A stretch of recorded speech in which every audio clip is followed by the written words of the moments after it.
separated. In his memoirs, Joseph would say,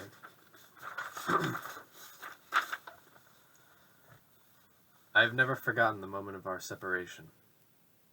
I was in a flood of tears. Napoleon shed but one, which he was at pains to hide. The Abisamon, not sure. Again, pronunciation-wise, if that's anything special. I'm sure Dr. King could blow me away with that. Our vice principal, who was a witness to our farewell, said to me after his departure, he may have shed only one tear, but that tear expressed as much sorrow at leaving as you all So let's try that one more time. He may have shed only one tear, but that tear expressed as much sorrow at leaving you as all of yours. This account of Napoleon's steadfast demeanor and love for Joseph stands as an allegory that encapsulates his personality quite well. The statesman and the general. The delegation and vestige of significant power can be something uniquely troubling for an autocrat. Examples of this persist all throughout history: Caligula, Nero, Paul I of Russia, Stalin, and so forth. Many of these individuals were intense micromanagers, their intensity lending itself to betrayal from within their own circles. Napoleon, being a student of history, knew he would be no such exemption to this rule, or no such exception to this rule. Following Napoleon's rise to power, through the events of the Revolution, the Consulate, and the eventual empire, his ambitions would necessitate delegation of annexed powers.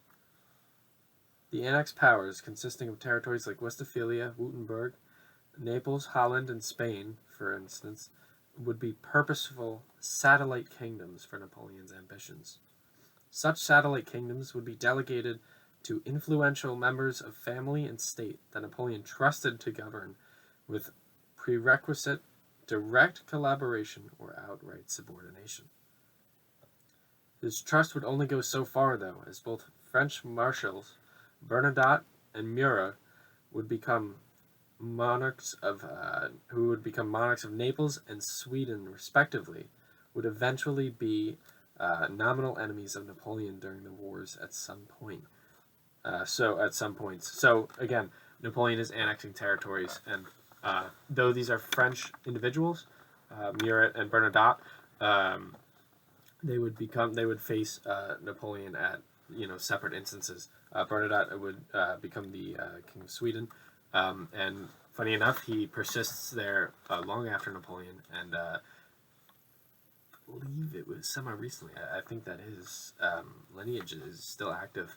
And Murat is not so lucky. He takes over for, we'll get to this, but he takes over for Joseph in 1808. He is described as he cares too much about being fashionable and being kingly, or I don't want to pin that on him. That may have been different, but anyhow, yeah. So he sort of continues the policies of Joseph for a little while. Goes well in Naples.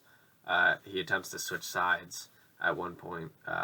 Cites the good of the Naples people. Same with Sweden, and then when he realizes the Allies aren't going to cut him a deal, he goes back and he's like, well, might as well fight for Napoleon, and then all that goes down. He ends up again kind of staging and tries to land back there. It's a whole big shebang. The only one who kind of succeeds in that is Bernadotte. So, and by that point, when he was actually when he was given the powers in Sweden, him and Napoleon were not.